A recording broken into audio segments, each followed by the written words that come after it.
ಪೂರ್ವನಿಯೋಜಿತ ಕೃತ್ಯ ಅಂತ ಈಗ ಆರೋಪ ಅದನ್ನು ಪರಿಶೀಲನೆ ಮಾಡ್ತಾ ಇದ್ದಾರೆ. ನಮ್ಮ ಇಲಾಖೆಯವರು ಪೊಲೀಸ್ನವರು ಪರಿಶೀಲನೆ ಮಾಡ್ತಿದ್ದಾರೆ. ಒಂದು ವೇಳೆ ಪೂರ್ವ ನಿಯೋಜಿತ ಕಾರ್ಯಕ್ರಮ ಆ ಥರ ಆಗಿದೆ ಅಂತಂದರೆ ಯಾರು ಪೂರ್ವ ನಿಯೋಜಿತ ಮಾಡಿದವ್ರು ಯಾರಾದರೂ ಇರಬೇಕಲ್ಲ, ಅವರನ್ನು ಐಡೆಂಟಿಫೈ ಮಾಡ್ತೀವಿ, ಅವ್ರ ಮೇಲೆ ಕಾನೂನಿನ ಕ್ರಮ ತಗೊತೀವಿ. ಪೊಲೀಸರ ಒಂದು ಭದ್ರತೆ ವೈಫಲ್ಯ ಕೂಡ ಆಗಿದೆ ಅಂತ. ಪೊಲೀಸರ ಭದ್ರತೆ ವೈಫಲ್ಯ, ಕಲ್ಲು ಹೊಡೆಯೋದು ಪೊಲೀಸರು ಹೊಡೆದ್ರ, ಕಲ್ಲು ಯಾರು ಹೊಡೆದರು? ಹಾಗಾಗಿ ಪೊಲೀಸರದ್ದು ಆನಂತರ ಬರುತ್ತೆ. ಮೊದಲು ಮಾಡಿದವ್ರು ಯಾರು? ಫಸ್ಟು ಕ್ರಿಯೇಟ್ ಮಾಡೋರು ಯಾರು? ಅವ್ರು ತಾನೇ ಮೊದಲು ಮಾಡೋರು.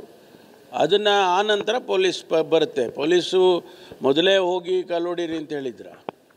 ನಾಳೆ ಬಿಜೆಪಿ ನಿಯೋಗ ಬೇರೆ ಭೇಟಿ ಮಾಡ್ತೀವಿ. ಅವರು ಹೋಗಲಿ, ಅವರು ಹೋಗೋದಕ್ಕೆ ಯಾರು ಬೇಡ ಅಂತಾರೆ? ಈ ಸಂದರ್ಭದಲ್ಲಿ ಎಲ್ಲರೂ ಸಹಕರಿಸಬೇಕು, ಶಾಂತಿನ ಕಾಪಾಡಬೇಕು. ಸುಮ್ಮನೆ ಹೋಗೋದು, ಪ್ರಚೋದನೆ ಮಾಡೋದು ಅದೆಲ್ಲ ಮಾಡಿದ್ರೆ ಸಹಿಸೋದಿಲ್ಲ. ಮುಸಲ್ಮಾನರನ್ನು ಓಲೈಸುವಂಥ ಕೆಲಸನ ಕಾಂಗ್ರೆಸ್ ಮಾಡ್ತಾ ಇದೆ. ಅರೇ ಎಲ್ಲರೂ ಯಾವ ರೀತಿ ಓಲೈಸ್ಬಿಟ್ಟಿದ್ರು ಈ ಇನ್ಸಿಡೆಂಟಲ್ಲಿ ಯಾವ ರೀತಿ ಓಲೈಸಿದ್ರು? ಸುಮ್ಮನೆ ಹೇಳೋಕ್ಕಾಯ್ತು.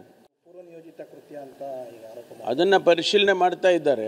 ನಮ್ಮ ಇಲಾಖೆಯವರು ಪೊಲೀಸ್ನವರು ಪರಿಶೀಲನೆ ಮಾಡ್ತಿದ್ದಾರೆ. ಒಂದು ವೇಳೆ ಪೂರ್ವ ನಿಯೋಜಿತ ಕಾರ್ಯಕ್ರಮ ಆ ಥರ ಆಗಿದೆ ಅಂತಂದರೆ ಯಾರು ಪೂರ್ವ ನಿಯೋಜಿತ ಮಾಡಿದವ್ರು ಯಾರಾದರೂ ಇರಬೇಕಲ್ಲ, ಅವರನ್ನು ಐಡೆಂಟಿಫೈ ಮಾಡ್ತೀವಿ, ಅವ್ರ ಮೇಲೆ ಕಾನೂನಿನ ಕ್ರಮ ತಗೊತೀವಿ. ಪೊಲೀಸರ ಒಂದು ಭದ್ರತೆ ವೈಫಲ್ಯ ಕೂಡ ಆಗಿದೆ ಅಂತ. ಪೊಲೀಸರ ಭದ್ರತೆ ವೈಫಲ್ಯ, ಕಲ್ಲು ಹೊಡೆಯೋದು ಪೊಲೀಸರು ಹೊಡೆದ್ರ, ಕಲ್ಲು ಯಾರು ಹೊಡೆದರು? ಹಾಗಾಗಿ ಪೊಲೀಸರದ್ದು ಆನಂತರ ಬರುತ್ತೆ. ಮೊದಲು ಮಾಡಿದವ್ರು ಯಾರು? ಫಸ್ಟು ಕ್ರಿಯೇಟ್ ಮಾಡೋರು ಯಾರು? ಅವ್ರು ತಾನೇ ಮೊದಲು ಮಾಡೋರು.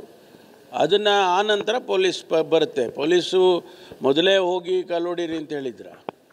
ನಾಳೆ ಬಿಜೆಪಿ ನಿಯೋಗ ಬೇರೆ ಭೇಟಿ ಮಾಡ್ತೀವಿ. ಅವರು ಹೋಗಲಿ, ಅವರು ಹೋಗೋದಕ್ಕೆ ಯಾರು ಬೇಡ ಅಂತಾರೆ? ಈ ಸಂದರ್ಭದಲ್ಲಿ ಎಲ್ಲರೂ ಸಹಕರಿಸಬೇಕು, ಶಾಂತಿನ ಕಾಪಾಡಬೇಕು. ಸುಮ್ಮನೆ ಹೋಗೋದು, ಪ್ರಚೋದನೆ ಮಾಡೋದು ಅದೆಲ್ಲ ಮಾಡಿದ್ರೆ ಸಹಿಸೋದಿಲ್ಲ. ಮುಸಲ್ಮಾನರನ್ನು ಓಲೈಸುವಂಥ ಕೆಲಸನ ಕಾಂಗ್ರೆಸ್ ಮಾಡ್ತಾ ಇದೆ. ಅರೇ ಎಲ್ಲರೂ ಯಾವ ರೀತಿ ಓಲೈಸ್ಬಿಟ್ಟಿದ್ರು ಈ ಇನ್ಸಿಡೆಂಟಲ್ಲಿ ಯಾವ ರೀತಿ ಓಲೈಸಿದ್ರು? ಸುಮ್ಮನೆ ಹೇಳೋಕ್ಕಾಯ್ತು.